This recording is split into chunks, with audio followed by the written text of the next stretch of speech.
want to give a few facts that in January, the federal government, through the point in time count, which we're also going to learn about a little bit today, is in January 2015, 564,000 people were homeless on a given night in the United States. Of that, 200,000 of those were people in families. 358,000 were individuals. And about 8% of the people, 47,000, are veterans, and 13,000 are considered chronically homeless. As you know, and I appreciate the Record Searchlight continuing to shine a light on the importance of this issue, is that we are going to begin gathering the data on our homeless population. The consultants we're working with are going to start that hopefully before the holidays and start analyzing it in the springtime. They're also gathering information about the cost of homelessness, because we know that communities who are implementing best practices, which are, for example, providing permanent supportive housing for chronic homeless, found that providing housing and medical care can reduce costs and improve health outcomes for those who are vulnerable and over-rely on the crisis services. In April 2015, Dr. Josh Bamberger, Chief Medical Consultant of Mercy Housing, received an award for excellence in public health in California. He said the population in California, on average, homeless population in California, on average, die 25 years younger than the general population. A couple other statistics, because I'm going to talk about the general statistics, and we're going to have people talking about what our community looks like. In Central Florida Commission on Homelessness in 2014, a study called Rethink Homelessness said it's 3 times cheaper to house homeless than leaving them homeless. Based on their study, they studied 107 chronically homeless individuals. They calculated that the annual cost to be homeless and cycling in and out of incarceration, emergency rooms, and inpatient hospitalization was $31,000 per person per year. Providing permanent supportive housing, Florida found, for the individuals with similar histories of chronic homelessness, disabling conditions, cost them $10,000 per person, for a savings of $21,000 per person. So that is implementing what we're going to hear about, maybe hear about a little bit today about Housing First, and then we're going to hear from Dr. Lloyd Pendleton coming on February 11th to really drive that idea home to us in our own community. So the importance today is to become better aware of how important this is, which I think we all kind of get that. But what are the components, and what do we need to be really thinking hard about, and how to prioritize and work together? So I'm going to turn it over to our first speaker, is Jonathan Anderson. We're not going to do formal introductions because we have such a short timeline to get all this information in. But if you could just introduce yourself and tell us where you're from, what organization you represent, and then remind people if they don't have an agenda what your topic is, okay? And then, we're going to do question and answers at the break. We're going to have a short break. The panel stay here for a few minutes, and then if you'll submit 3x5 questions on the 3x5 cards, we'll do it that way because we have such a limited amount of time in between, and we want to respect your timelines for today, trying to hopefully stay within. And we have a timekeeper up here for our panelists. You're going to get warnings on how much time you have. Okay, so we're hoping to keep this moving along. Tristan. Okay.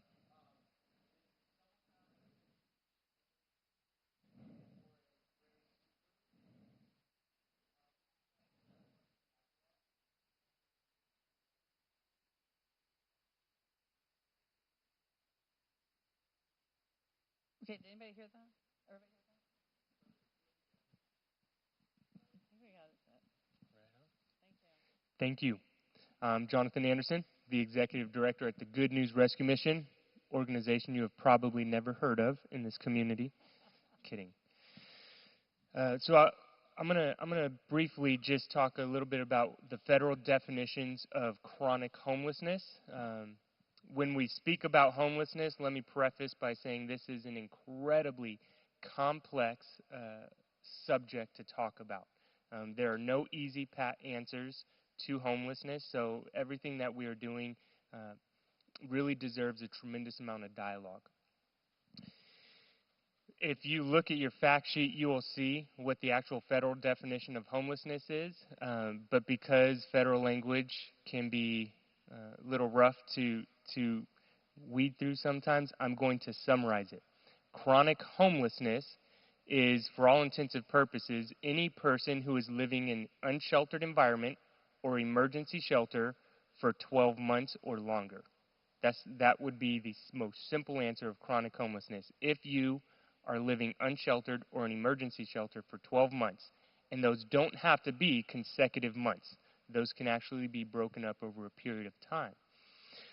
So, really, what we are identifying right now is what are the root causes to homelessness that keep people in that chronic state.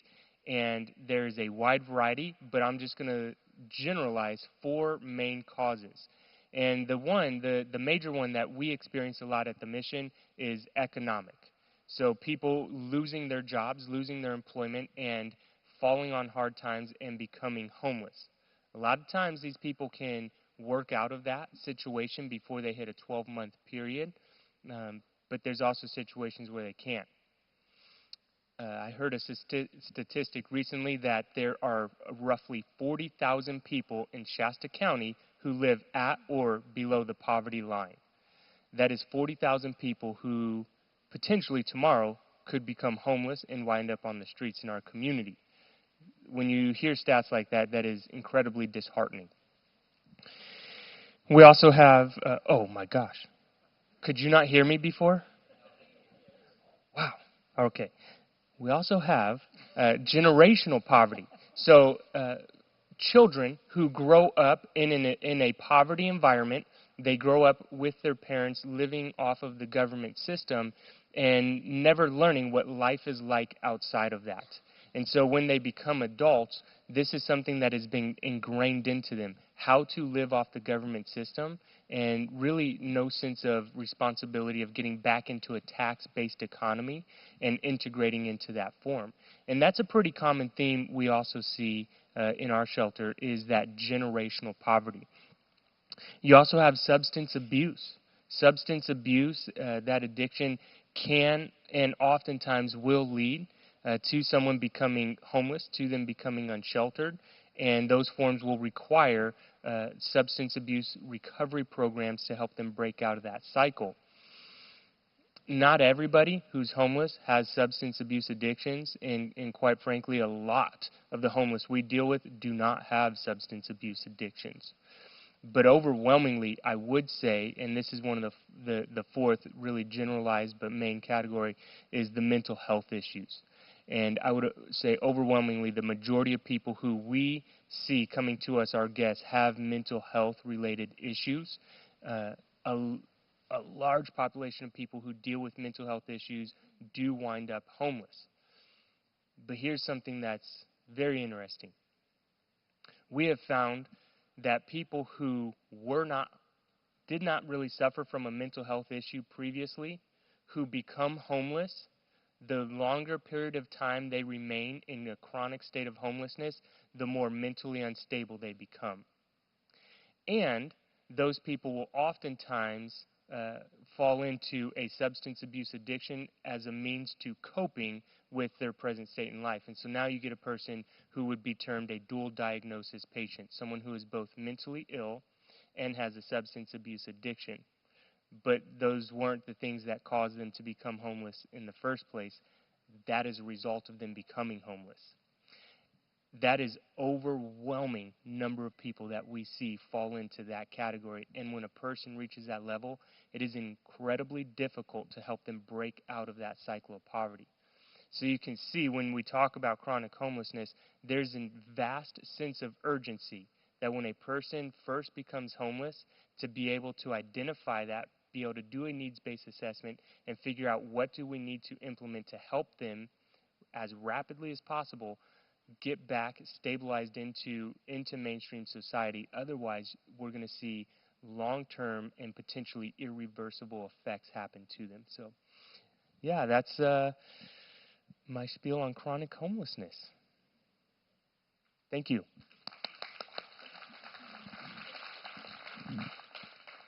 Hi, I'm not used to speaking in microphones, so can you hear me? No. Higher? Tip it like that. How's that? Oh, good. My name is Ellen Pfeiffer, and I am a member of the Continuum of Care for Shasta County and Reading. And most currently, I am the volunteer lead of the team planning the point-in-time count for 2016. And first of all, let me say it's an honor to be here. Thank you very much, Kristen, for pulling together such an incredible panel, and I am looking forward to hearing what everybody has to say. My role today is to give you a brief overview of the point-in-time count. And this is no small task. The guide is like this thick on how you do it from HUD. But just from a definitional standpoint, the point-in-time count provides homeless assistant community with data needed to understand the number and characteristics of persons who are homeless at any one point in time. Persons counted and surveyed fall within the U.S. Department of Housing and Urban Development, HUD's, definition of literally homeless. And Jonathan just gave you an overview of what those are from a chronically homeless standpoint. The point-in-time count is conducted not only to get a total of all those folks that are homeless, but also to try to understand the particular cause of their respective homelessness. So why do we do this? The McKinley-Vento Homeless Assistance Act, mouthful, authorized HUD to require an annual count of sheltered and unsheltered homeless persons carried out on one night in the last 10 days of January. Given this, the Shasta County's 2016 point-in-time count will be held on January 26th. It is a Tuesday. We are conducting this census, again, to not only fulfill the HUD requirement, but to help us understand the trends, extent, and nature of homelessness here in Shasta County. So how are we doing it for this year? The planning process we have followed, again, as I said, for the 2016 count, is in direct compliance with the document provided by HUD called the Point-in-Time Count Methodology Guide. And we have been working on planning the 2016 count since March. And we have assembled an incredible team of workers to do this. And we've been meeting monthly and bi-monthly the last couple months. And in January, we'll be very, very busy. So later on, we'll be passing out some cards to see if you'd like to volunteer to help us. And please consider doing so. The surveys that we're going to be used are those provided by HUD. And they not only include questions about the count, but they ask about the general demographic information, current housing, military background, plus questions related to behavioral health, such as mental health, drug and alcohol use, and developmental disabilities. HUD states in the introduction to this guide, which has become our planning mantra, is our priority is quality and accuracy of our 2016 count. So who do we count? We count people based on where they were or are on 12:01 a.m. on January 26th. For sheltered, this means those staying in emergency shelters or transitional housing, the two people sitting side by side with me. For unsheltered, we look for people staying in what is called places not meant for human habitation. And these include things like cars, sleeping in parks, camping in abandoned buildings, on the street, or in our camps. We also look to the service providers that provide services to our unsheltered to try to pick up the folks that we don't see on January 26th. And those, of course, will include the health clinics, the food banks, the hospitals. We'll be looking at our library and out into our parks. Just so you know, in most recent years, the counts that have been conducted have really focused just on Reading, Shasta Lake, and Anderson. And this year, we've taken on quite a challenge to reach out into the rest of the county, into the smaller towns and the rural areas, with the hope that we'll come up with a very accurate, well, as accurate as can be, count for the entire county of Shasta County. So how will we be using the data? I think Kristen is very interested in this aspect at the point in time, is we will be determining the number and characteristics of our homeless population. We will be able to assess the adequacy of emergency, transitional, and permanent housing needed. We will be looking at adjusting what services and programs we can to appropriately address what the current needs are facing this population. And we're going to use this hopefully to raise public awareness, as this workshop is, on the challenges and successes of the homeless. So I'm going to wrap up because I got the card. How can you help? We are definitely looking for volunteers to help us.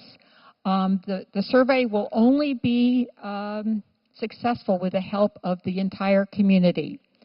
So yes, I see my folks waving the cards in the back of the room.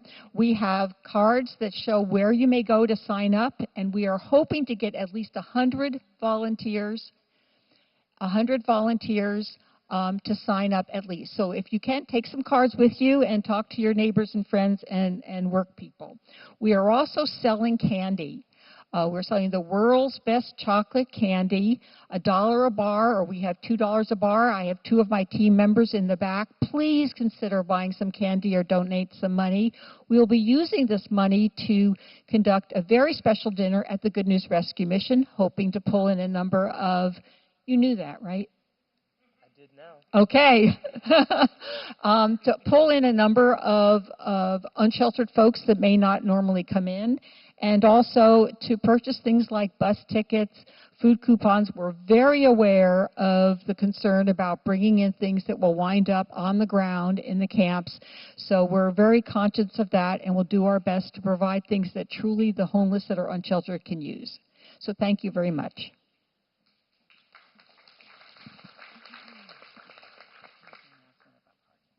Hi, I want to interrupt real quick because apparently a couple more people might be parked at, if you've just come in and you've just parked in the Napa parking lot, you need to move.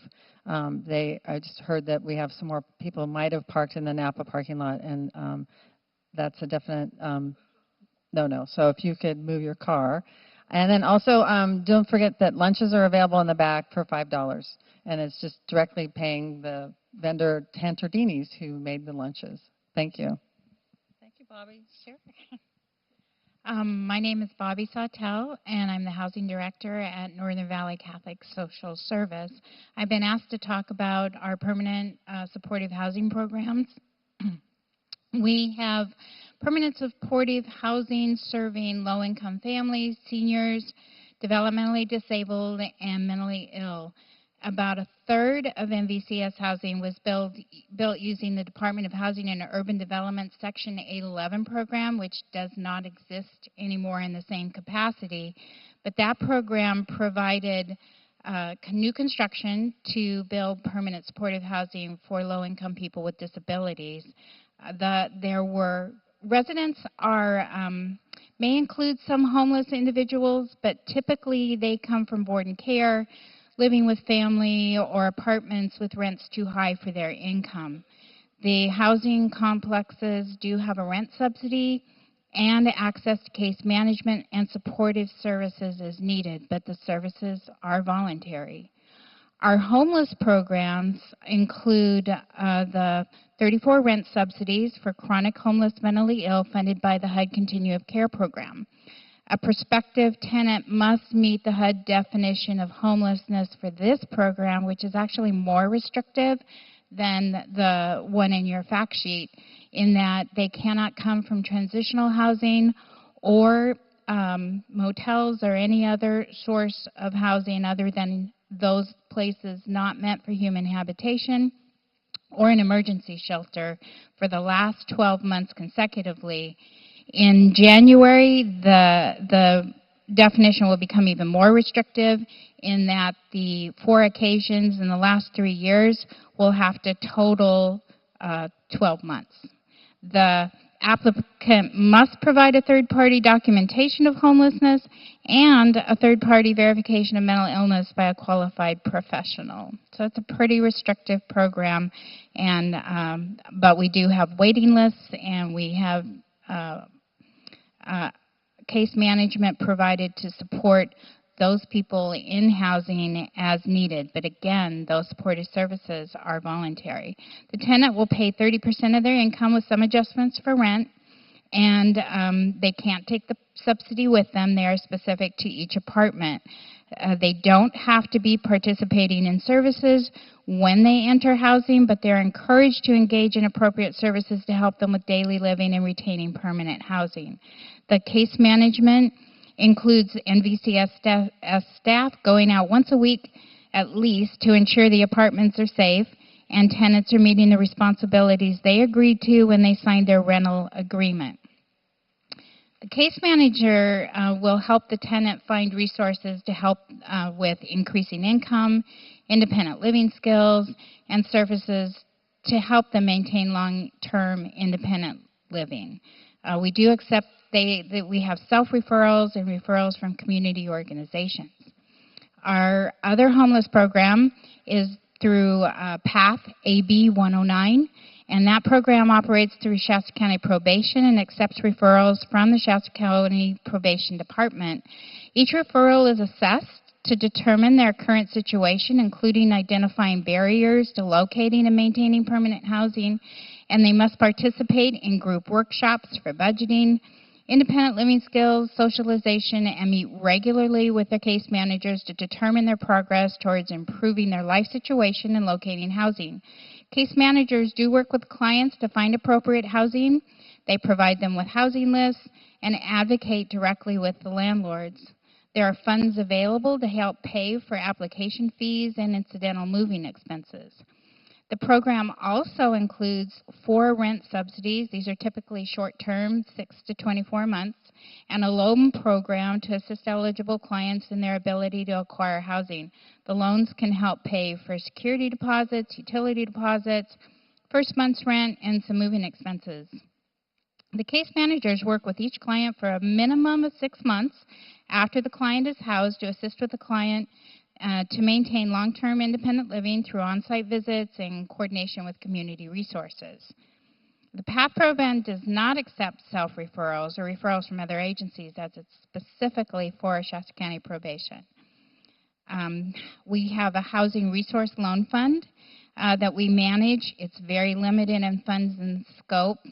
The funds can be loaned to eligible applicants for security deposits only, and applicants meet with staff when they have been accepted for an apartment or house, and they are assisted to create a budget to manage expenses, including a loan payment based on their income. We also are working with community members to establish a community care fund. And I see in the agenda that that's going to be discussed later, so I'm going to leave that for now. We've been very successful with the AB 109 program. It has housed over 100 people and more when you include their families in this past 2 years. So I guess that's it. Thank you very much. Hello, my name is Monique Taylor, and I'm the Executive Director of FaithWorks. FaithWorks is the umbrella over 2 different programs. First, I'm going to talk about Francis Court. Francis Court is a transitional housing program for homeless families with children. The families can stay up to 24 months, and during that time, they have a lot of rules that they have to follow, such as a curfew. They have to sign in and out. They must attend classes that are provided on site, such as budgeting, life skills, parenting, different classes that they all are mandatory. The families must meet with their case manager a minimum of once a week to set up goals, at which time barriers are addressed and resources are provided. The adults must either be working, seeking work, or attending some type of education job training course. We do weekly house inspections, and random drug testing is also part of the program. The ultimate goal for these families is self-sufficiency and permanent housing. And I think the important part that keeps these families successful is structure, accountability, goals, and obviously case management. The second program we have under FaithWorks is called House of Cornelius. And House of Cornelius is for homeless veterans. And it also is an 18 to 24-month program for homeless veterans. And with the veterans, we meet with them once a week for case management. We help them find employment, education if they can, help them find, locate, services that may be eligible for them as veterans. The ultimate goal for these veterans is to find medical or treat their medical needs, including mental health needs, and ultimately find permanent housing.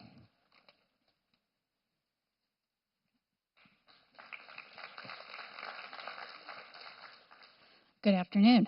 I'm Melissa Janilevich. I'm the Regional Services, and someone can't hear me. All right, let me try again. Is that better? Okay. I'm Melissa Janilevich. I'm the Regional Services Director with Shasta County Health and Human Services Agency, and I'm going to talk about rapid rehousing. But before I get to that, I want to tell you a little bit about the Regional Services Branch with Shasta County Health and Human Services. There is a handout back on the back table when you signed in that looks like this, that summarizes the programs and services that the Regional Services Branch oversees. We have a wide array of services that serves low-income families in Shasta County. Some of them you probably have heard of, some of them you probably haven't. CalFresh, formerly Food Stamps, Medi-Cal, CalWorks, General Assistance are some of the programs that you probably have heard of. We have a home visiting program for first-time moms called Nurse Family Partnership. We have a drug treatment program for women that have children, the Women, Infants, and Children program, as well as the Opportunity Center, which is a vocational training program for adults with disabilities. It's just a brief summary of the services that are provided within the Regional Services Branch. So you have that handout for more information and contact names for our branch for more information. In all of those programs, we run across individuals who are homeless, individuals and families. And through our efforts in the last couple of years, we've developed a program that takes an approach called rapid rehousing to addressing homelessness for families that have children. And these families are in our CalWorks program. The funding for the program comes from CalWorks funds. And the rapid rehousing approach is one that's very flexible. And it's very similar to the program that Bobby talked about with the AB 109 approach. That program also follows all those principles of rapid rehousing. So we have some commonalities here with our programs. Rapid rehousing, the focus is to get those folks that are homeless back into housing as quickly as possible, and to do that first. That's the highest priority, and you do that first, and there aren't any preconditions on that, getting folks into housing first. So that's a little different than some of our approaches in the world of health and human services. We think sometimes we know best, that we have to do this comprehensive assessment and we need to tell families what they need. But rapid rehousing really is about families taking control and families telling us what they need and what is important to them. So we don't require that families have a job or be employed, or we don't require that they're sober. We don't require that they don't have a criminal a crime for any sort of time, or require that they improve their credit. None of those things are required in order to participate in rapid rehousing programs. One of the tenets, the basic principles of rapid rehousing is that services that are offered that help to improve the health and well-being of a family are much more effective if those families are living in their own house. Once a roof is over a person's head, those other social conditions can be attended to in a much more effective manner. And so that's sort of the basic principle of rapid rehousing. And so the flexibility of the rapid rehousing program is very unique. So a family may come into our CalWorks program that's homeless, and what they might need is a security deposit. That's the only thing that's standing in their way of being able to afford to get into a rental property. That's all they need. They're good to go. That's what's preventing them from being housed. Whereas another family may need a security deposit, they may need help with paying for an application, they also may need a rent subsidy for 6 months in order to stabilize and be in that housing for an extended period of time, for permanent. Rapid rehousing is permanent housing. It's not transitional housing like Monique talked about. The housing that they're looking for is permanent housing that they will stay in. It's not something that they'll be in temporarily. So those are some of the unique features of rapid rehousing.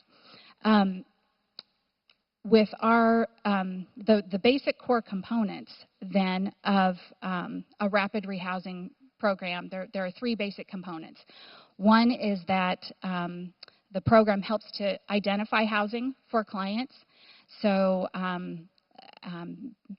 recruiting landlords, property owners that will be willing to work with individuals who are homeless is a big part of the program. So having relationships with property owners, being able to broker that lease arrangement with someone who's homeless that doesn't have a very good credit record.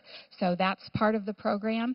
Being able to help that client broker that relationship with a landlord, that is a big part of rapid rehousing. Another component of rapid rehousing is financial assistance. So having some rent assistance, utility assistance, being able to pay for applications, being able to pay for a mailbox key, being able to pay for that credit check. Those are all things that financial assistance can help with rapid rehousing. And then the final component, the core component of rapid rehousing is case management. And I think everyone here has talked a little bit about case management, so I won't spend a lot of time talking about that. And one of our other Health and Human Services Agency staff is going to talk much more about case management and what that really brings to the program. But helping folks to follow through. When you're in a crisis and everything around you is up in the air, it's really hard to make that application and follow through and make those commitments. And so the case manager is there to help the families follow through. And so that's the basic premise of case management.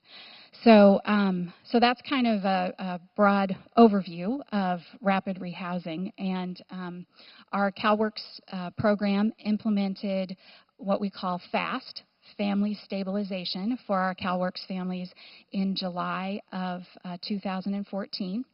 And our first full year of operations for that program, we were able to house 54 families, and which involved a lot of children, with our CalWorks program using this concept. And so case managers were able to make those relationships with landlords and help families that were homeless or near homeless achieve housing stability through that program. And I think that's all.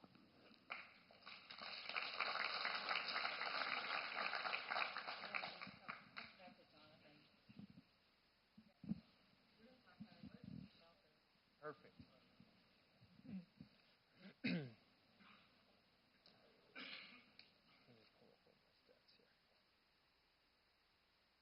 One moment. I'm pulling up one of my stats for you. Okay. So emergency shelter, again, there is a federal definition, and the most simplistic form of that would really be it is temporary or transitional shelter that lasts for a period of 90 days or less. And that is what would be considered emergency shelter. I don't know if anybody's actually aware of this, but there's actually a difference between a homeless shelter and an emergency shelter. Traditionally, and this is very general, an emergency shelter will allow people to reside there, stay out of the elements. A lot of times emergency shelters you will find in crisis situations, and if there's a hurricane, a fire, something like that. and people will stay there throughout the entire day. Homeless shelters will usually require people to leave during the day, but return for meals and sleeping. Emergency shelters also do not generally provide supportive services, whereas homeless shelters predominantly will intend to provide supportive services. There's also something that is called a warming center or a cooling center. And a warming center is basically if there is the elements outside, if the weather is freezing, if it is raining. Warming centers provide people a temporary place to stay indoors during that time. And then a cooling center would be when the weather is, say above 90 degrees. So you can imagine 99% of the time Reading is one of those two. The mission that we have here in our community is actually a combination of all three of those. We intend to be a homeless shelter that will provide the housing, it will provide the food, it will provide the clothing on the basic levels. It is the emergency side where we are able to incorporate and allow people to stay during the day when they're involved in the supportive services that we have, and then also when the elements are extreme outside, people are able to stay. Even people who generally have used up, say, a 30-day in, 30-day out policy, even people at that point can also come back and just stay during those times. We really want to make sure that people are not having to bear that inclement weather. The supportive service side, though, that's the side that truly is an absolute necessity. It's also a side that we generally like to pride ourselves in. But I have to say this. We have such fantastic partnerships. Just about every single service provider that you're going to hear from today, we have a beautiful partnership with, we have a beautiful relationship with, and those service providers have agreed to come on site to the mission and provide their supportive services right there, which has been amazing. So, for instance, we have the Hope Van that will come on 2 days a week, and they are able to provide medical services on site. The county is able to provide employees who come on site, and we actually have established offices for them at the mission, and the county employees are able to enroll people into Medi-Cal, be able to look at needs-based assessments and referrals outside, referrals into housing, things like that. When we go down the list, you'll see our partnerships with law enforcement, all of that. But really, here's what's amazing, and I just wish our general public could grasp this and really run with it, but the supportive services that we're able to provide have helped countless numbers of people. And I'm going to give you some numbers today, and you might be a little shocked to hear these. But at the mission, we're able to help people beyond that emergency service, try to help them break out of that cycle of poverty. And we do that with, just our hearts of love. So what we have done is we created an academic center. We've created a job readiness center for people to be able to come in, get their high school diplomas, get a GED, go through college readiness, but then at the same time be able to go through business professionalism that is taught by retired CEOs in our community. So for this year, we will end the year with we will end the year with 83 people who were able to find employment through the Good News Rescue Mission this year, through those. That's a good number. But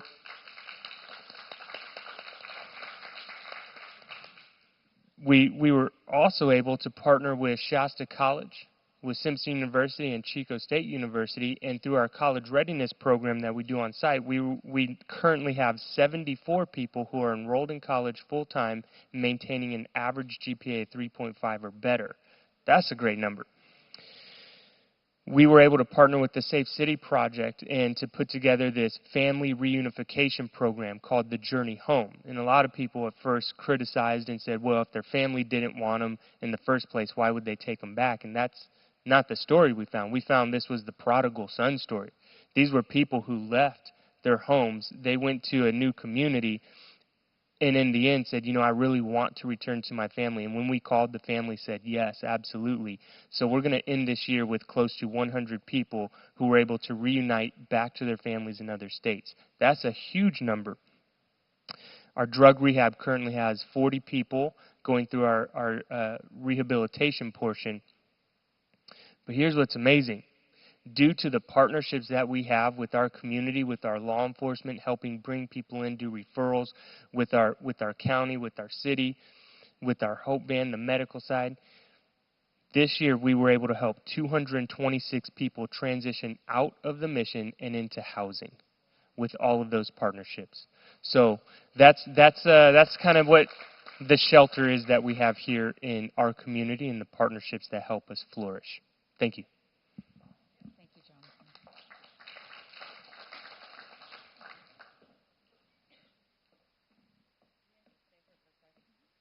If you have questions, will you hold up your 3x5 cards and people will walk around and pick them up, and then they'll bring them up here and we'll take the first set of questions with our panel here. I have 3 right now. I'm going to answer while we're getting the rest of the cards picked up, and I appreciate that I got these already. The first question is for me. How will the program interface with the blueprint? Good question. We just had a 90-minute presentation about the blueprint yesterday. I'll share with you honestly how this happened. When I saw the scope of work for the blueprint for public safety, and it had, out of 3 pages or so, and I don't know, 15 different line items, one of those was homeless. So, oh my gosh, we just approved having a scope of work for a blueprint for public safety. We're going to get done with the plan, and then what have we decided? What have we talked about homeless? How have we addressed homeless? That was what inspired me last March to initiate this project, the Reading Area Homeless Coalition Project, because I was fearful that by the time we got done with the blueprint for public safety, we would have missed opportunity to discuss and plan and strategize what to do about homeless. Little did I know that they ended up with a whole section, not as large as the 3 main sections dealing with fire, police, and custody, and they addressed homelessness more extensively than I would have guessed. But I have been working with the Chief Paletti, or talking with him on a regular basis, just talking about the connections between homelessness and law enforcement. And it's always been the goal of the project to mesh with the Blueprint for Public Safety. Obviously, in the Blueprint, they recommended the Sobering Center. And that is, it's been recommended with the Safe City Project. The Blueprint mentioned it, and Leon Evans also mentioned it. So it's one of the things that should be on the discussion list of items to be discussed going forward and prioritized into what fits for our community and how can we pay for it. I will say, if you read the paper, I just have a disclaimer here, I do support the Sobering Center. I voted no last night because I wanted more information before the vote. I wanted to see how our decision to take money from the sale of the old police station and put it into a Sobering Center, what all the components were. So I do support the Sobering Center. It was just I didn't want it in that. I wanted to do it a little differently. And Francie and I were on the losing side of that one. But that's okay, because we're going to go forward. It's just, what will happen. We'll be moving forward. We just have to have that defined for us in the future. So meshing with the blueprint, I think we're going to, the other thing for the blueprint, for example, is beginning in January, there'll be an executive committee, to kind of an implementation committee, so to speak, between the county and the city to work together, and we're going to start working on developing our strategic plan for the homeless project. When I say ours, meaning the homeless project, we'll work on the strategic plan, and then it will all come together in the spring, summer, and we hope you're engaged in both processes, because the blueprint will have community meetings and for discussions, and the police and fire plans, the recommendation is that they have community participation with strategic planning. I'm going to answer the next couple questions. Did we get some more cards? Oh, good. There's Renee. Thank you. Maybe I'll get Melissa to run through these and find out how we can separate them out. Well, I've answered these 2 questions. If we house, heal the homeless, then what? Our job market is poor. What type of quality work and our volunteering is possible? Really, also another good question. It really, as you can see, it's a complicated project. There's many layers to this. I think Sonoma County has one of the best strategic plans that I've read recently, and they really summed it up in 3 things. It's housing, health, and income. And so we heard a lot about the housing right now. If you look at we're going to talk a little bit about health, and the importance of health is make sure that they're connected to health insurance and get health services. When it comes to income, what Sonoma County has defined is that whoever can work, they'll be helped to get, like through job readiness, like through the mission, and hopefully will, get lined up with jobs as they have also at the mission. Also, if they're eligible for public assistance, then they'll be helped to do that. So that's the two forms of income. So it's three basic things that Sonoma County has taken a look at, and I hope that we will be working on those, putting all that together in our planning coming up. I'm going to answer this while Melissa's going through the questions still. The other question I feel comfortable answering because I've been going to the point in time committee meetings. It's what will make this year's count more accurate than last year's. I think the concerted effort that Ellen's leading with the committee and understanding the value of how important it is to have accurate information. I think in the past, there may not have been the same concerted effort. There may have been, I don't know, the weather could have been really bad. Just remember the point in time count is just one method of counting homeless. Our consultants are going to be asking any organization in town to provide the homeless data that they already have, and then we're going to analyze that. And they're also part of the planning going forward is they're also going to help us put in place and implement data gathering that will be conducted all year long and look at really how we need to collect data going forward. So relying on the point in time is just one view of how we count homeless. It is required by the federal government, and it helps to look at local, state, and federal levels. The number I read to you this morning was from the point in time count from 2015. But it's just one picture. I think our committee is going to do a great job, and if you want to volunteer, you have information on how you can do that. So Melissa, do we Ellen? Oh, it's me. Okay. Oh, where will people stay now while the plan is being developed? Good question. I think you're seeing some of the players, some of the people involved in our community that we really need to, work with and understand better how their programs work, so that we can, connect people who are homeless to, the housing that is available. I think it's a clear need that you probably understand that we need more affordable housing. We need more rapid rehousing availability. We need to better connect with landlords that already have housing. It's not, in fact, or even renovate facilities to create housing. So that is an important need. And as Jonathan mentioned, the mission is open for when it's bad weather, and it's used as an emergency shelter in that case. I know that's not the answer. I also don't think tent cities are the answer, because that's only a temporary solution. We really need to look for permanent solutions. So, Melissa, we have some. Should we? Yeah, I will. So, first one, is it still the policy that the mission does not allow residents to attend AA meetings because the AA higher power? So, I'm not sure that there was ever a policy that people couldn't attend AA meetings. We actually require that all of our recovery students attend AA meetings or Celebrate Recovery meetings. That's going to be up to their choice. And any of our residents, any of our guests who want to, totally fine. Yeah, we encourage people to go to AA meetings. The other one, what warrants no services, and are those with no services at least allowed to eat and get warm clothes? So there's a host of things that can warrant people no services. It could be negative behaviors, it could be breaking policy, it could be going past 30 days in services and not working with our case management team. In order for people to have services or even be able to come in, get clothes, all that, all they have to do is meet with our case management team, which is every single week on Thursdays in the Big Red Doors. So you just tell people, go to the Big Red Doors on Thursday, meet with the case management team, and they will discuss what do you need to do on your end to be able to work with us. It's kind of a carrot and stick approach.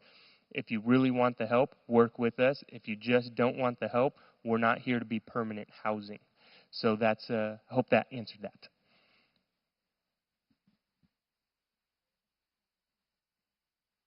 Okay, so my question is, what is the referral sources for FaithWorks? And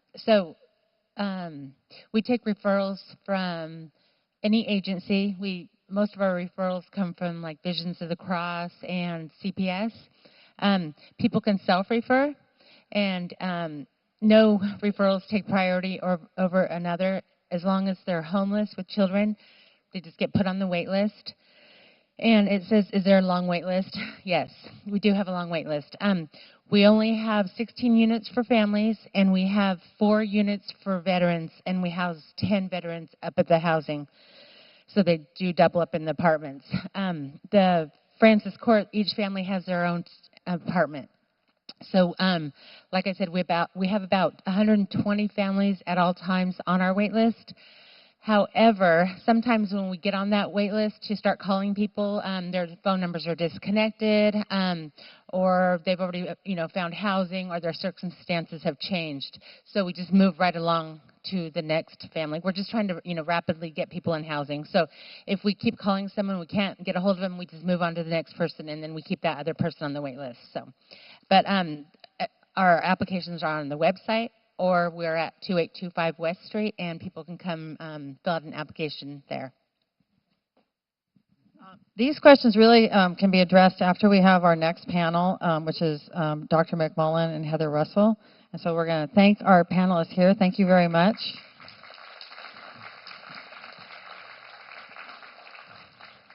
This is what you get when you have so many positive responses to being a panelist.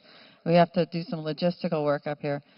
Well, one of the questions I'll try and answer now. I'm going to have to do the research because I forgot the name of the program. Oh, Beth Porter said that 2 of the caseworkers are going to be here from her program. Can you raise your hand? Can you tell me the name of your program? Oh, come up. Because the question is, what about homeless folks who are on parole? And I think you can answer that question.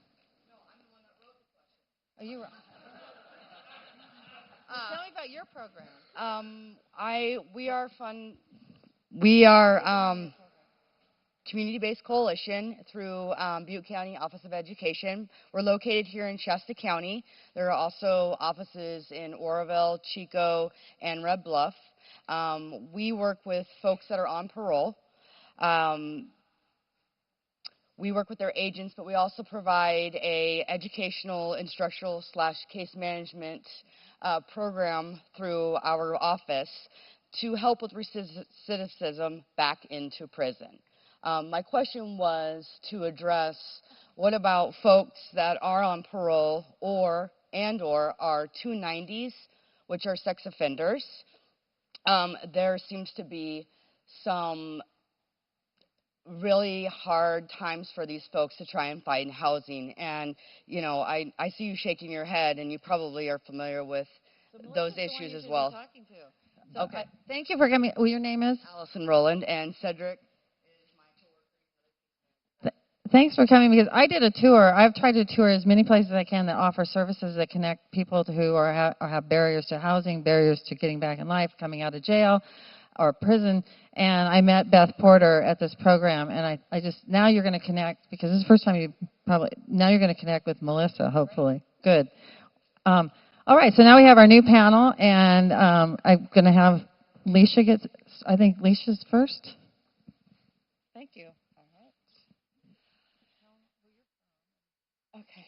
Hi. My name is Leisha Schaefer. I am a social worker with Shasta County Health and Human Services, and I provide housing case management to the unsheltered adult population. So I just want to talk to you a little bit about what housing case management is, and then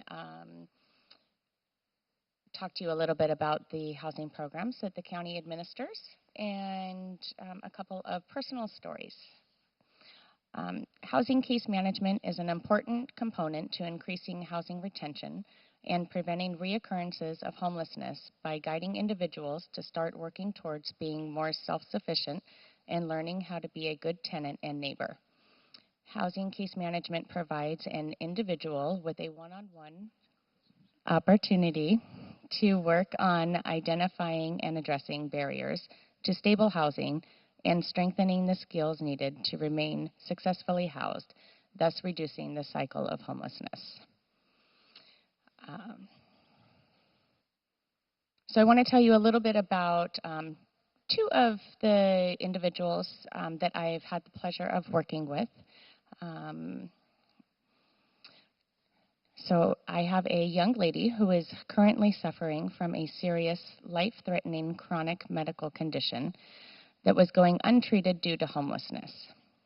Since obtaining stable housing, she has been able to stop focusing on where or when she was going to sleep, or how or when she is going to eat, and is now able to focus on attending to her health needs. We have been able to get her established with a surgeon in Stanford, coordinate her transportation to and from appointments, coordinate a caretaker to help her address her medical needs, connect with counseling, and provide ongoing personal support to help her cope with the trauma her illness has caused her. Today, she is happy, working on being healthy, and feeling safe in a stable environment that she can call home. And this young lady is particularly special to me. She came to me just in tears because she's dealing with this medical issue and she had nowhere to go. And so it's just been really great to see her slowly but surely become stable and start to address her needs. As a matter of fact, the HOPE team has been a huge part in helping with that as well. And it's just so nice when she calls and tells me, I'm having a really good day today, and thank you so much for your help. And it's good to see that all of those basic necessities that we all take for granted every day are things that she doesn't have to worry about anymore. I also had an older gentleman who came to me after living in the park and by the river for over 6 years. He suffers from severe depression and anxiety. We were able to get him qualified for supportive housing through NVCSS. And over the last 5 months since being housed, this client has been able to engage in counseling and mental health services to work on addressing his anxiety and his depression. He is now meeting with his primary care doctor on a regular basis, which is keeping him out of the emergency rooms to attend to his basic medical needs. Now that he has stable housing, he has worked towards and was granted 50-50 custody of his 9-year-old son. He and his son have started to repair their relationship and strengthen their bond. He has since enrolled in parenting classes and is happy to have an active role in his son's life. This would not have ever been a thought or a possibility if this client remained homeless. So those are just two examples of what stable housing and ongoing case management can provide to individuals who are living on the street and don't have anybody to turn to help them. My role in providing case management to these folks is that we meet on a weekly or bi-weekly basis, identify goals, and complete ongoing treatment plans. I provide education on the basics of renting, paying bills, being a good neighbor, keeping appointments, cleanliness, and personal hygiene, providing transportation to appointments, and assist in connecting to the much-needed support services, along with just being a stable, supportive person the clients can rely on. So I don't know if I addressed all of the components of housing case management, but hopefully you kind of get the idea and why it's so important that folks who are entering from the streets into housing also have that component of case management to go along with it.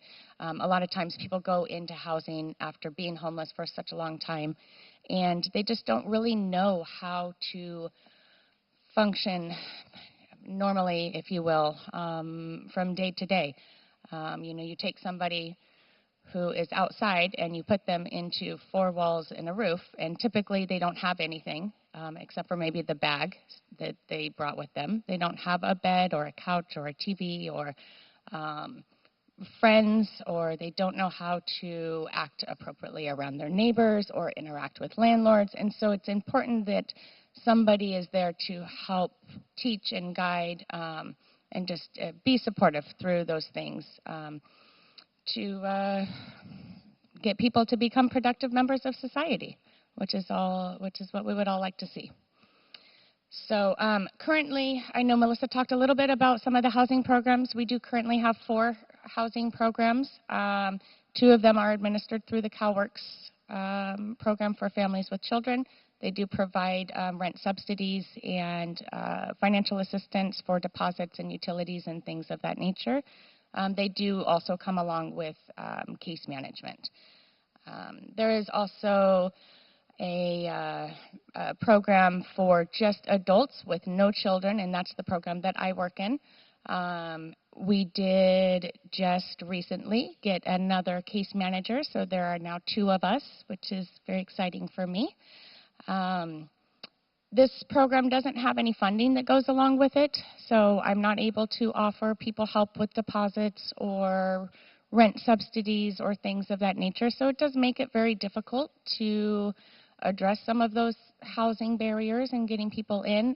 We do rely heavily on community organizations in town to help with some of those things. And to date, let's see, I started this working in this program in May, and to date, I have been able to assist in housing 18 people. So roughly, I don't know, 6 to 7 months, which is a huge feat when you're not talking about any money that comes along with it. You know, it's really kind of hard to sell to a landlord when you don't have any financial backing there. So it's been a lot of work, but it's very rewarding. And I'm currently working with probably half of those people on ongoing case management. And I do also have a wait list, which has probably, I'm going to guess, at maybe 27 people on it. So with our new employee coming in the next 3 weeks, we'll be able to start going through that wait list, and that will be very exciting. There is a handout in the back, a blue double-sided handout. It does have contact information on how to refer people to our housing programs. And I guess that's it. Thank you very much.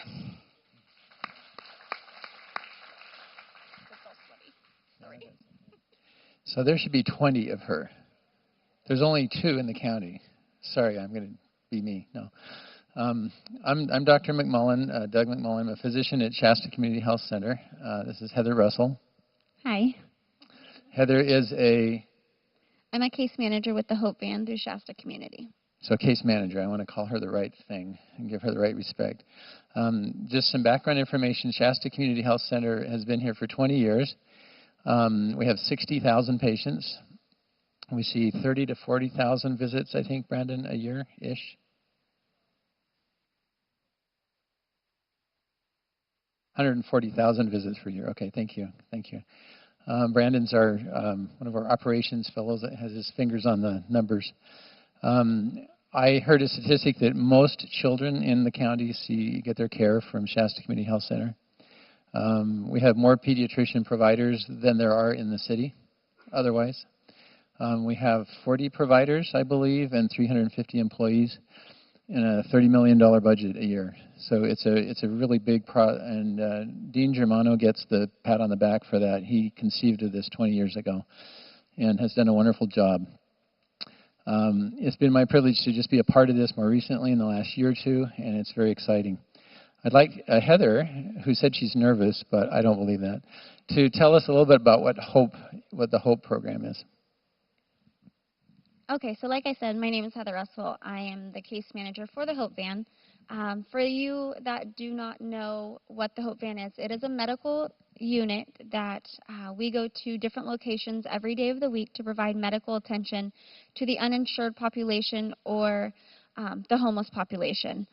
We see on average 15 to 30 patients a day, and that's with 2 providers.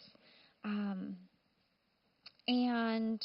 it's just like going into your doctor's office. We provide the same amount of care to our patients, no matter their status. We can prescribe them their medications. If they can afford them, we will pay for them. And also, the Hope Van, we do a outreach once a week on Tuesday. So Dr. McMullen, myself, and Rob Young, who's an LVN, we go out into the camps and provide medical attention to the homeless who cannot make it to the van, the ones under the bridge, the ones down by the river. And the ones that shouldn't be down by the river or under a bridge. They should be in housing, and that's something that we're working on.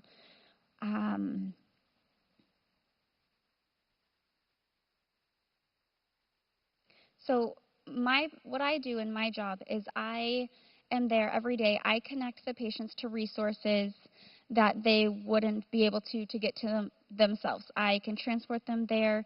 I work closely with Leisha in the housing program. I get patients through NVCSS to get them housed. I work with them on their Social Security applications. Any type of resource that I can provide and connect them to is my primary position. I think that's it so far for us. Oh, we're not done yet. We're good. So before the sign goes up there, I would like you to know that if we had a raise of hands here of who has a heart condition or has had a cancer or anything, you get the same population out on the street. There are people there with cancer. There are people there with schizophrenia. I had a young man come to me and said, I just need my Risperdal. He doesn't have an ID card. He has no connections. He's 26 and he's been on our streets for 10 years. How do you connect him? If he goes to the pharmacy, he can't get a prescription. I mean, he needs one of these people to come and help him find his way through that. That's the immense need of a caseworker.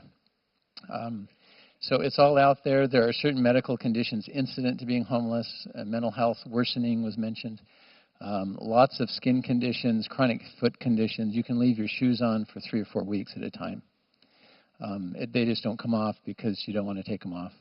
We've admitted 2 people to the hospital directly from the riverbank in the last month who needed to be hospitalized acutely. EMS came for one of them. And you know, how much did that cost? That was, you know, it's huge. There are 3 things that I wanted to just share today as before we left. One is acute mental health care. The only place you go is the ER now. The ER at Mercy has kept people for 3 weeks in the emergency room because of mental health issues, because there's nowhere to go. That's an absurd use of medical care. One hospital estimates in our town $4 million a year on acute mental health care that should be done somewhere else. That hospital is absorbing and paying for that. That's happening in both hospitals. That's an opportunity for improvement. The second that I'd like you to know about is that if you get admitted to the hospital for pneumonia, your insurance company allows the hospital 3 days of premium pay. And after that, it's about 10%. So that hospital is very motivated to get you out of there in 3 days and back to your home based on the idea that you have a family, you have a house, and a place to go. If you're homeless, you don't have that. So your 3 days comes and goes. Your pneumonia, you're not sick enough to be in the hospital, but you're not well enough to go back to the street or the river yet. There's a large need, and we're in some early discussions in the community for a respite, which is a nursing home for homeless people. Average stay in the nation is 2 to 3 weeks. You intensively manage them and get them connected to their services during that time and help them heal outside and inside. To my eye, we need a 20-bed respite with intense case management. And that happens right after the hospital and then hopefully moving them into supporting housing. That would save, one hospital gave me numbers. They have 500 administrative days a year roughly at a cost of care to $3,000 to $5,000 a day. So you can do the math on that. Multiply that times 2, and you've got our hospitals, what they're spending on this type of care. So we're hoping that they'll participate in this, as well as the county, as well as Partnership Health, who would also save money with this. So a respite, I would like you to be aware of that term. There's some great resources for that. And finally, housing is health care. Can't stress that enough. Housing is health care. You cannot begin care of a chronic medical condition or psychiatric condition without it. It's useless. We met a young lady yesterday that Heather has helped to get into housing. And she let me know yesterday that she's been off of her heroin for a month and a half. She did it on her own after she got housing, after she got stabilized. She's off of her prescription painkillers as of yesterday. And that's impressive. And that's really, really a great thing for her. And that's what we need to see more of. So thanks.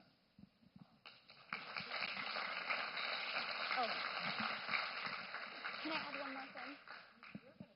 I am. Okay, so I would like to share a story. I'm not sure if everybody in this room has read the article that was published on Sunday in the Record Searchlight about Dr. McMullen and I going out into the camps. And it's not just us. It's our community. It's our community members that we work with.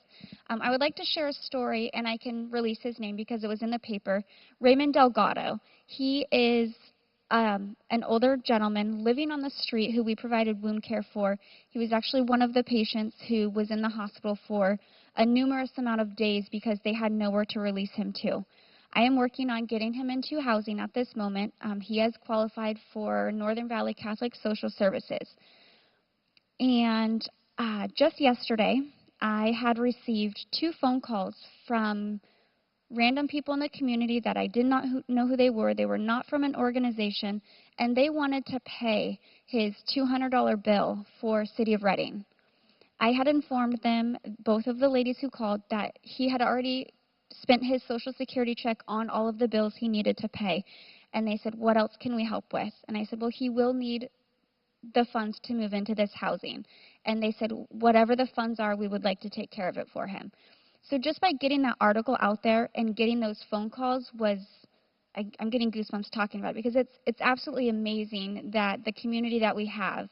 The other story I would like to share is I received a message from Kim Stanley's son. She is a mentally ill patient who was also in the paper. And he wanted me he wanted to thank me for the services that we provide for her, but he wanted to say, we haven't seen her in a year. If you see her, please tell her we love her and care about her. So just getting those names out there and getting those phone calls was absolutely amazing. I never thought I would get the phone calls to say they wanted to pay for somebody's bill, and 2 people at that, not just one. So it was a great feeling to get that out there. And there are so many more Ray Delgados out there. And coming together as a community, we have great community partners. Leisha and I work really well together. The mission works really well together. And there's many more. And I just want to thank you all for being such great community members and sharing partnerships with us.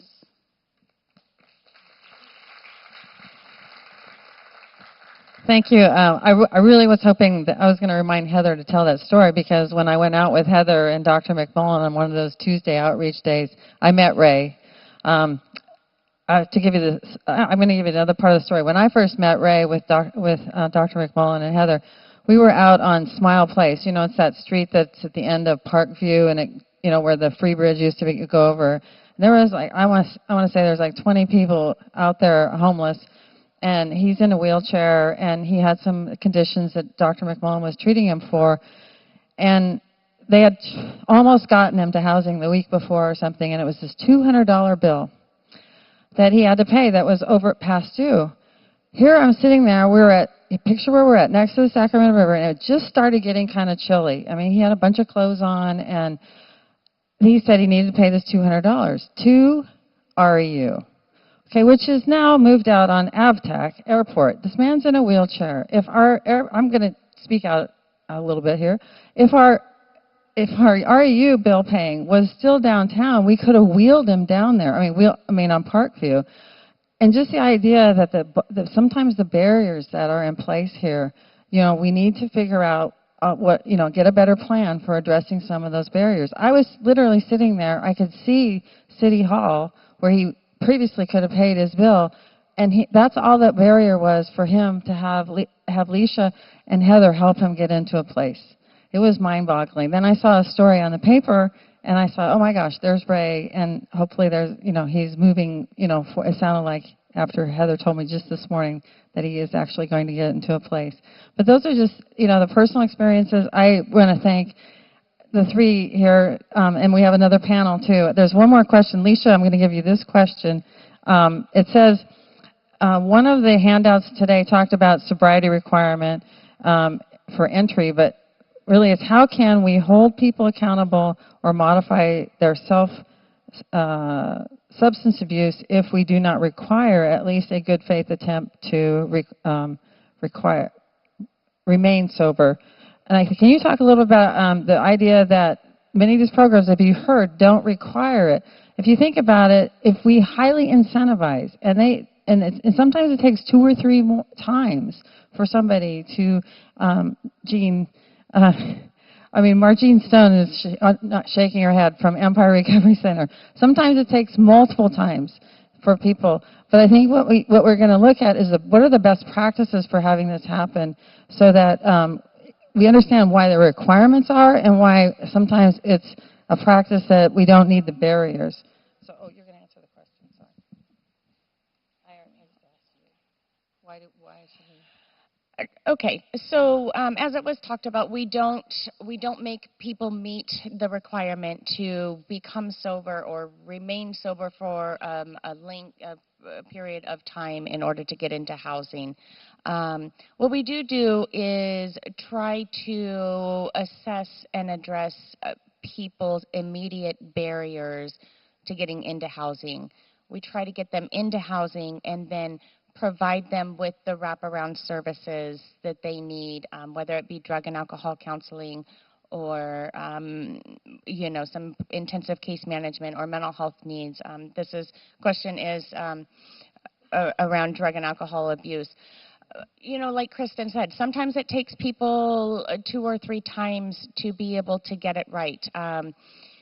There's not much success in forcing somebody to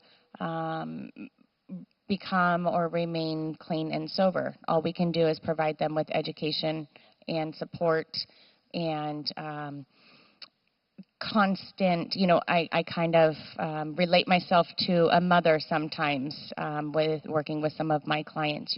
We constantly have to work with them and educate people on why it's important and the consequences of your actions, and the ultimate consequence of not remaining sober is you might end up losing your housing if that's because you're not following the rules, or you're causing a problem with your neighbors, or you're not being a good tenant. All of those things can be cause for losing housing, and it ultimately has to be up to the client.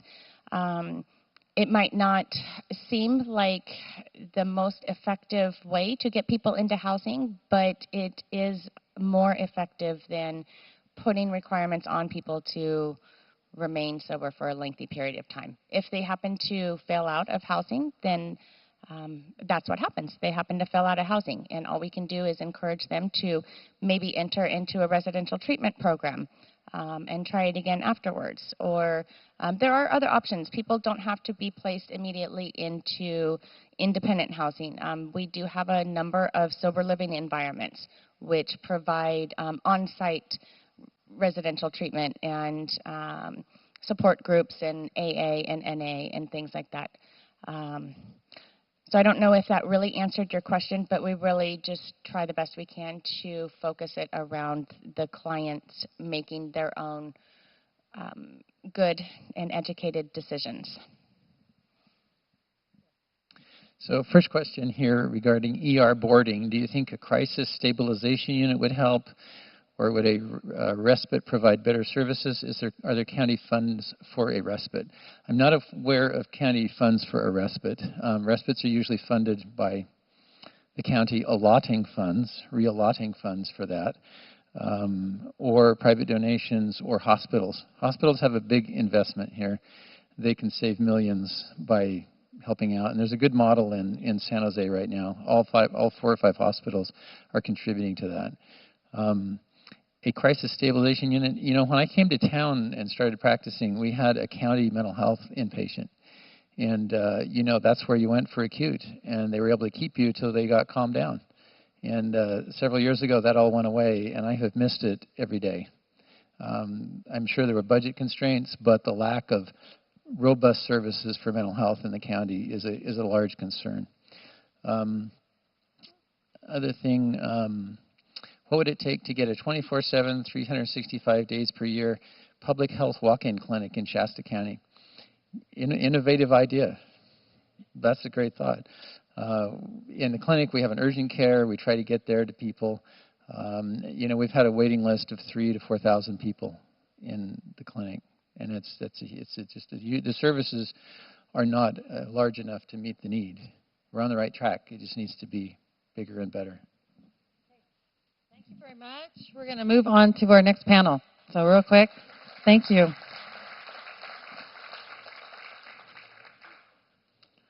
Oh, good. Thank you, Heather.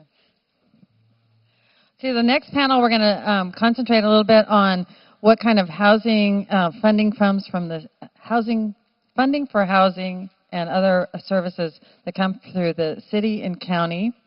And also we're going to hear from Mike Thomas, who's on the front line every day on addressing homelessness through code enforcement. And we're going to wrap up with Lance Jacobs, who is going to introduce to us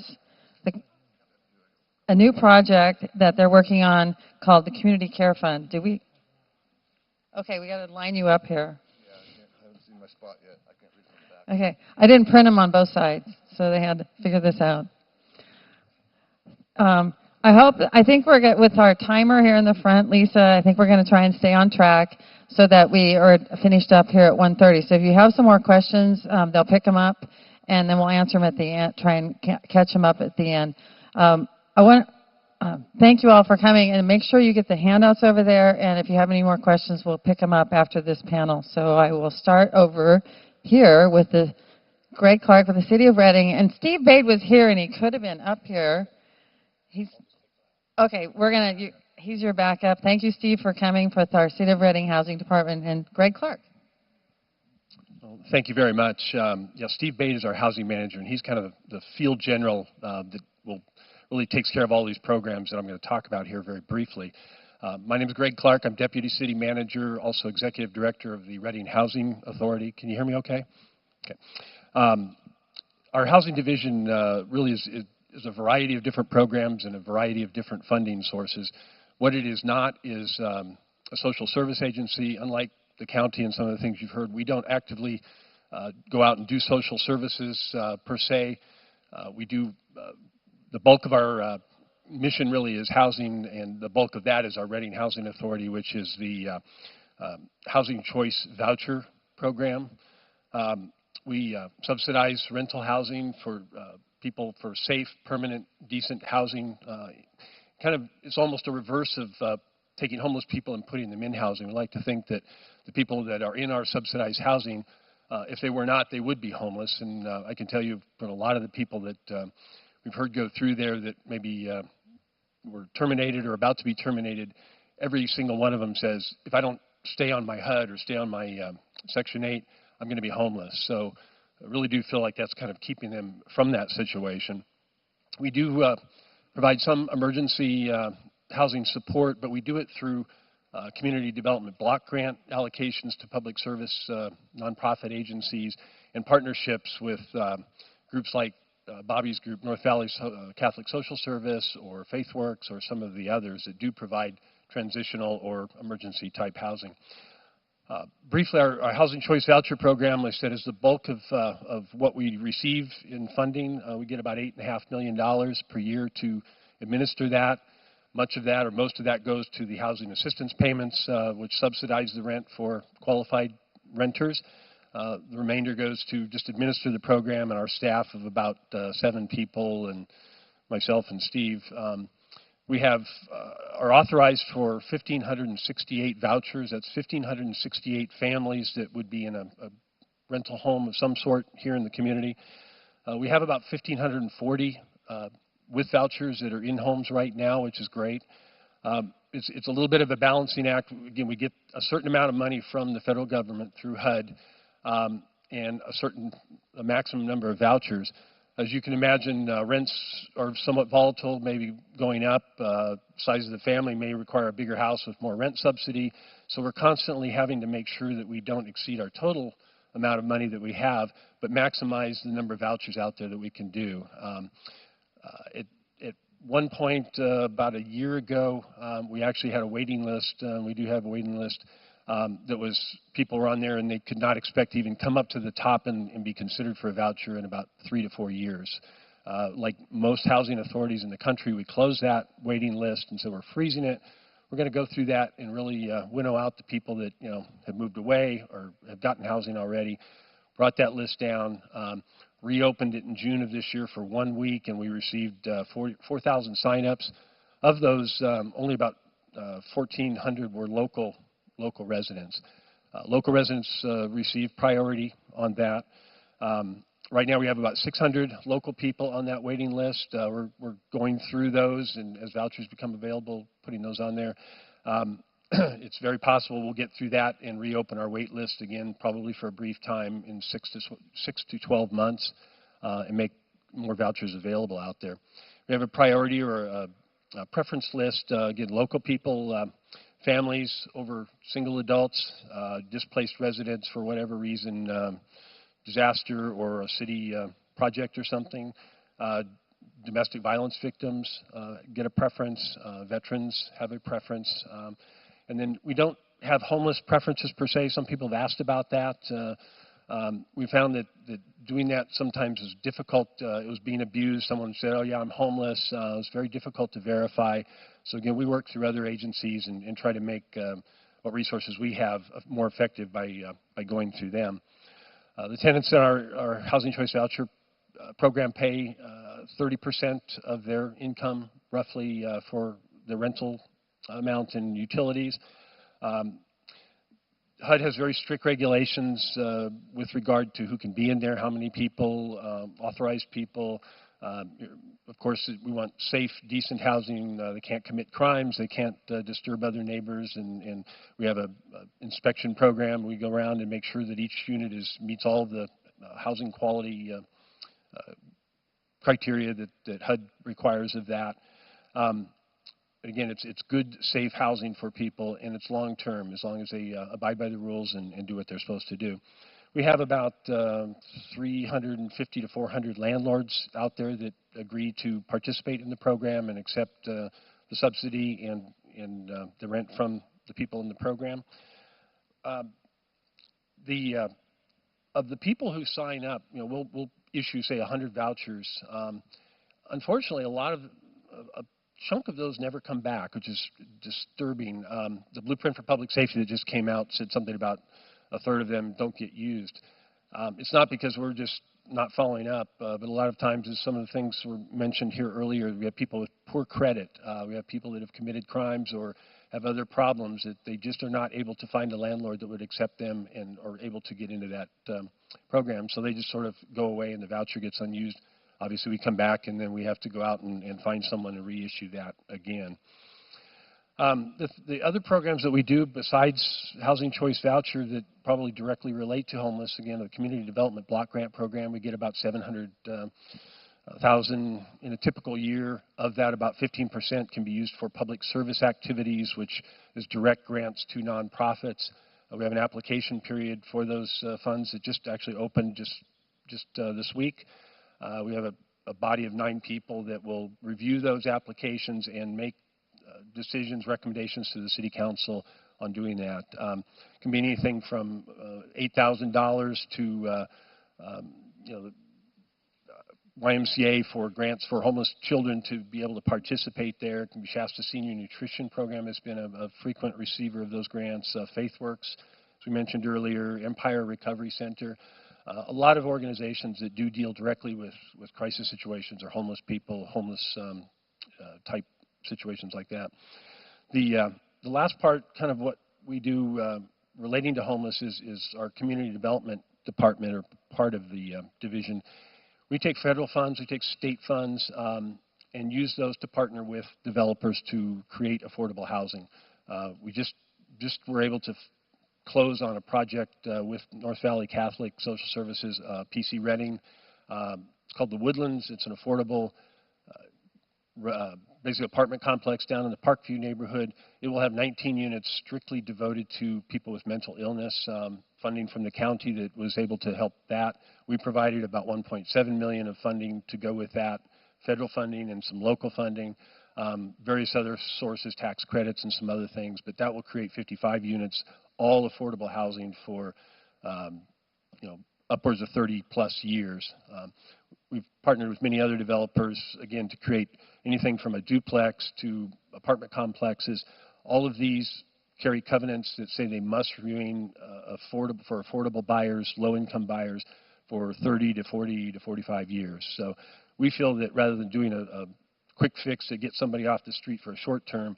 This provides affordable housing for decades that will remain that way, has to remain that way, and we monitor that. We make sure it's being kept up to the proper standards and create that throughout the city. So those are some of the ways that we provide that. Again, it's a little bit different than some of the direct social service type delivery, but it's definitely, I think, is making a difference for housing.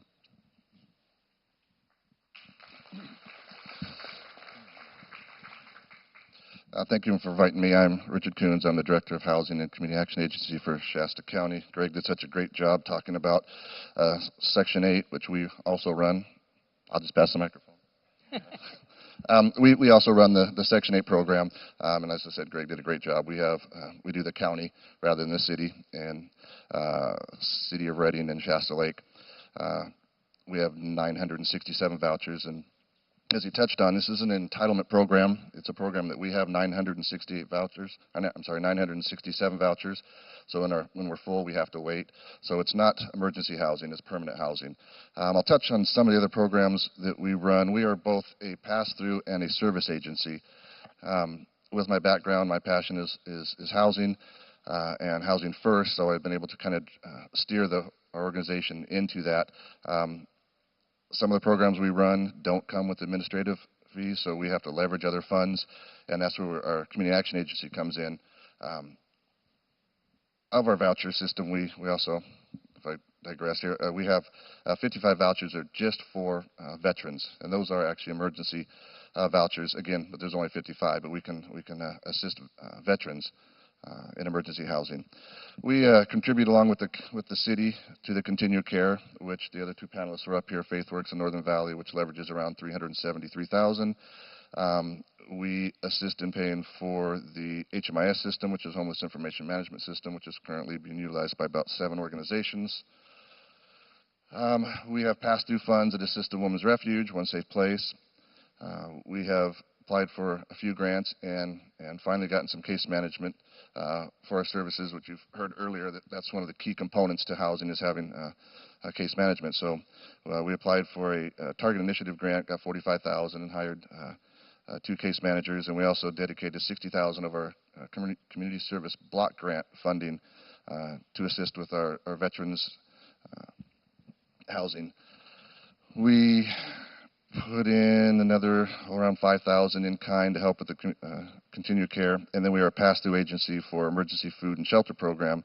Last year was right at $109,000 we administered to local food banks. A new program we're starting, because we work not only with homeless and housing, but we work with low income, is we applied and received $300,000 in funding through CDBG to help low-income achieve jobs. And how we're doing this is we find local businesses that have potential of expanding, and then we will loan those businesses money for expansion, whether it be for equipment or new buildings, and in turn they hire low income. It's a new program to our area that we've been trying to put into place for quite a while, and we have finally done that. So we'll hopefully be successful with that here in a short time. The one that pertains most to this forum is our tenant-based rental assistance program. That is as close as we have to emergency rapid rehousing. It is $600,000 in this fiscal year. It's $1.5 million altogether. So we have up until, I think, early 18 to expend the money. We've housed around 75, 80 already, and it is funding for homeless. Not by the definition of homeless that you heard earlier through Jonathan. We're able to work with those who are homeless, in jeopardy of becoming homeless, who are in shelters or in transitional housing. So it's a great source of funding to just put somebody in housing. There's a few limitations with some legal issues, but we can work around almost any issue. And we've been working with other organizations to house, and it gives house subsidy for 12 months. We can extend it out a little bit, but what we try and do is wrap around services as soon as they're in housing and help them become independent. So at the end of that 12 months, they are self-sufficient. So I'll go ahead and stop there, and I'll answer questions about the programs later because we do have a handout. So thank you.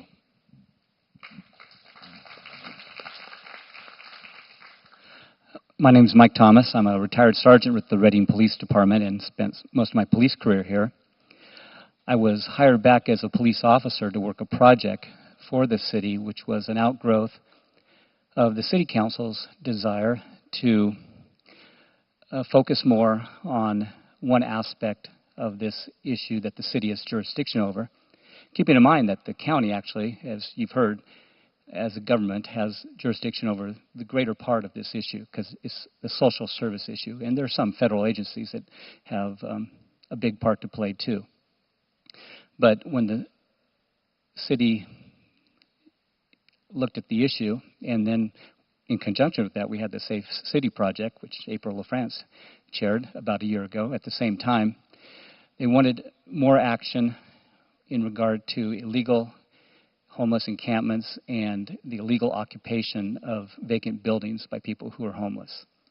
So an outgrowth of that desire from the community and the Safe City Project was a formation of our team, which is a 2-member team. We work part-time. My partner is a retired code enforcement officer for the city of Reading, Gary Brown. So it's just the two of us working part-time. And we work in conjunction every day practically with one of our community service officers who's full-time, Bob Brannon, who runs the police department's community cleanup program. And that program utilizes work release crews from the sheriff's department almost every day that he goes out to mainly clean up the trash and debris left behind by this illegal camping. They do some vegetation clearing, some other work too, but 90% or more of the work is removing the debris, the trash from these illegal encampments. So you have to keep in mind that the work we do is addressing the public safety issues and the quality of life issues in the community that's connected to this issue. So if you've been listening, most people who would be categorized under Jonathan's definition that the federal government has as homeless are not people we deal with because they're not chronically unsheltered homeless. And those are the folks that we deal with, people who are chronically unsheltered homeless, who are living in illegal encampments, who are breaking into vacant buildings, houses mainly, a few commercial buildings, and living there. So illegal camping, trespassing are both legal violations. They're law violations. So they are per se crimes, and then there's a lot of other crimes that are associated with that activity. The environmental damage alone is unbelievable. Just the tonnage every year that is removed from private and public properties is unbelievable, and most of it is located right along the myriad of waterways that exist in the city of Reading. Sacramento River, Clear Creek, all kinds of other creeks and waterways, storm drain channels, often filled with tons and tons of debris. So that was the motivation of the council, the Safe City Project, and so many people in the community to have more action taken in that regard. So our job is to go out and locate these camps and work through a variety of means to remove them, as well as to remove people from basically squatting in other people's property, other buildings. So Bob Brannon's team, which is Bob Brannon in his work release crews, address only public property cleanups. Our team addresses both private property and public property issues. So we go out with Bob on public property. We also go out on all kinds of private property, and there is an amazing amount of undeveloped open land private property in the city of Reading. I've worked here almost my whole career. I had no idea how much beautiful land still exists that's private property and open land. And unfortunately, so much of it was trashed. So we go out every day that we work. Again, we're part-time.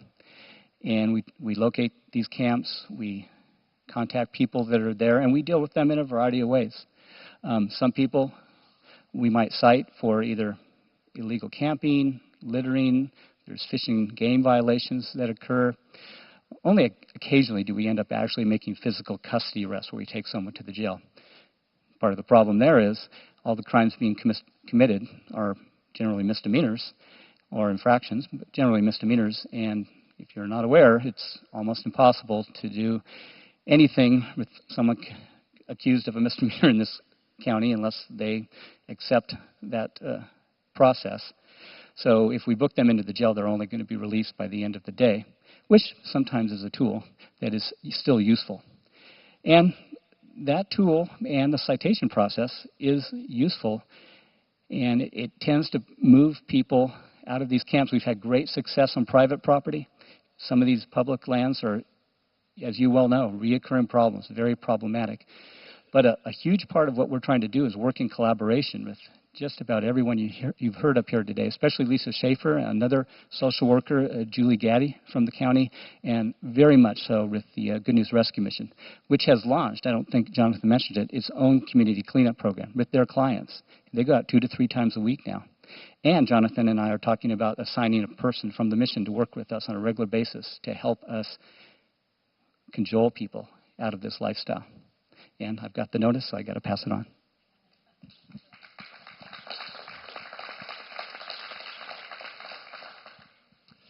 Hi, my name is Lance Jacobs. I'm here to talk about the Community Care Fund. There's a handout on the back table if you'd like to look at it. And I'm sitting up here not as somebody that works for the county or works for the city of Reading. I'm more of a concerned citizen, but I do represent the faith community. I'm a pastor at Bethel Church here in town. And just in my journey here in this community, both as somebody who's done a lot of outreach in our community and as somebody who has the opportunity to be in particular city meeting settings where I'm communicating with leaders that are, as we're communicating, we're trying to address issues in our town. Just come across the reality that we as the private sector have a big part to play in addressing homelessness. I think it was probably a meeting with the United Way that the United Way had set up in which I met Donald Ewart. Donald Ewart's the head of Health and Human Services here in town, I just pitched an idea to him, like, hey, I know that homelessness is a big issue in our community. What kind of solutions are being worked? And here's my pitch. And essentially, what I pitched was the desire to find the 20 Lisa Schaefers. I think it was Dr. McMullen that coined the phrase, we need 20 more Lisa Schaefers. In communicating with Donnell on that day, it's probably close to 12 months ago now. I just mentioned to him, the faith community has a stream of income that it points towards benevolence needs. But what, in your opinion, is the real solution? And he just said point blank, he said case management. If we had more funding streaming towards case managers in our community, we'd see a lot more people not only housed, but engaged in a restorative process where they're not just getting a place to live, but they're becoming contributing members of society. There's not the in a house one day and back on the streets the next day scenario. So we started sitting down, we started having meetings, again, probably more as a concerned citizen and less as somebody that could leverage a lot of resources. And through conversations, the Community Care Fund was launched, but I should say it really is more of a pilot project at this stage. And NVCSS is currently the fiscal manager of those monies, and essentially how it works is monies come in, and those monies are accessible to Alicia Schaefer or potentially other case managers, and they can kind of present their case to the NVCSS team, talk about the individuals they're working with, talk about those barriers to housing that those individuals are facing, and get to the bottom of whether or not those individuals should receive these funds. And, it's basic things like deposits being paid, safety, keys being made. Again, that's all in the handout back at the back. But the barriers to housing are actually pretty, they can be very minor in some cases where it's just a back paid. It's a bill that went outstanding that started out as $75, but because interest has accrued, it's now $350. And so that person that really wants help can actually make that bill. So again, what we're doing, it's pretty simple. It's not a complex process, but I think where the greater need lies is that there'd be more partnerships from the private sector. We don't feel like it would be just the faith-based community's responsibility to engage in this. We could see business leaders in our community engaging. We could see landlords engaging in this process, property management companies engaging in this process. So the opportunity for further partnership is there. But again, the real need we're trying to address is, can we see more case managers come online in our community? I think every panelist mentioned to some degree the need for case managers, but if we interviewed each of those agencies in terms of how many case managers that they actually have access to, it seems like a pretty limited number. So that feels like an exciting venture to sow into that idea. And again, what we're doing primarily is just getting funds into professionals' hands. Like I just want money to get into the hands of the professionals that are doing the long-term care, that are sitting down on a week-to-week basis with folks and, doing the overcoming negative life obstacles, helping them accessing resources in the community, which we've heard are many. I mean, there's many resources that are in our community is offering. So yeah, it's basic. It feels exciting though, because it feels like we're really addressing a real need. And again, in the leaders that I've communicated with in our community, it feels like this becomes one of the bottom line answers. Like, hey, can we just see more case managers come online? So the handout, I think it's actually titled Homeless to Housed Community Care Fund. And we're definitely looking for more partners in that project. And there is a contact on that handout as well. Again, NVCSS they're the entity that are managing the funds currently, and Bobby Sawtelle is the one to connect with on that. Thanks. Hi there. We actually just have a couple of questions, and it's really, I know we are really running short. We're almost out of time. And the questions really are, Mike has, actually these are all three for you, but I'm just going to summarize them for you. It's your job to get out and remove the homeless. Where do they go? And this is a similar one to that, is they may be camping due to being on parole or recently released, and what are the issues and how do we get them housing? And I think I'll just summarize, because I know we're going to be cutting howdy pretty soon. Leisha Schaefer brought that up. There are huge barriers to some people getting housing, and I think it's working strongly with case management that will help find those landlords that will take people who have those what maybe seem like insurmountable obstacles and actually find housing. But I think I'll let Mike finish the question, and then I have a couple things to wrap up with. The question that was already up here is, when people report the illegal encampments on the website, and by the way, there's information on how to do that if you aren't aware, how can we be assured that the homeless people who are living there are going to be treated respectfully? Those website reports only come to my team, which is Gary and me and Bob Brennan. They're the only people that get them. And as we jokingly say amongst each other, the people we're dealing with are our people. They know us, we know them. We actually have a pretty good rapport with the vast majority of them. And again, I'm not looking, this kind of answers the other question too, I'm not looking to move them from camp to camp. I talk to most of them, or have at one time, at length about the various options, the various resources. I've even driven people to the mission. So I'm looking to work in collaboration with the social service side. And when people ask me, well, so I've removed their camp and they're homeless, where are they supposed to go now? They ask me like I'm supposed to have the answer to that question. Well, I would like to ask you that, because that's my question to everyone else. And actually, that's the whole point of Kristen's project, because that's where the community needs to step up. The police are only part of addressing this issue, and frankly, the smaller part. That's the whole point of Kristen's project. We need that question answered, and I can't answer it. I'm just one guy doing enforcement work. We need everybody to step up to answer that question. Thank you, Mike. That's true. Thank you. I want to wrap up with a couple of thank yous, and where do we go from here? I want to thank our volunteers, especially our timekeeper, all my panelists, especially. Thank you for dedicating your time preparing for this. Thank you.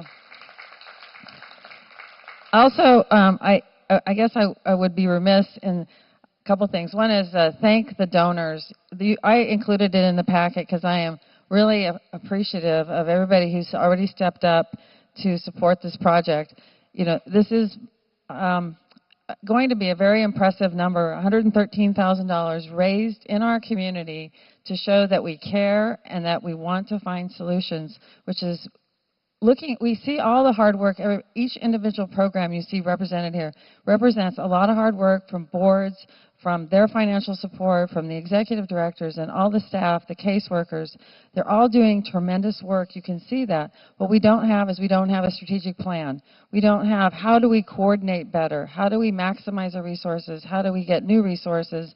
And how do we plan for the future? Looking at best practices in other communities that have been studied, have worked here, but we need to expand. So I want to say we're still raising another $32,000. So if you are inclined, I have received, since we met in November 18th, I raised another $14,000 in the last month. I believe that's resonating in our community, and I want to continue to thank the donors and all of you for coming today.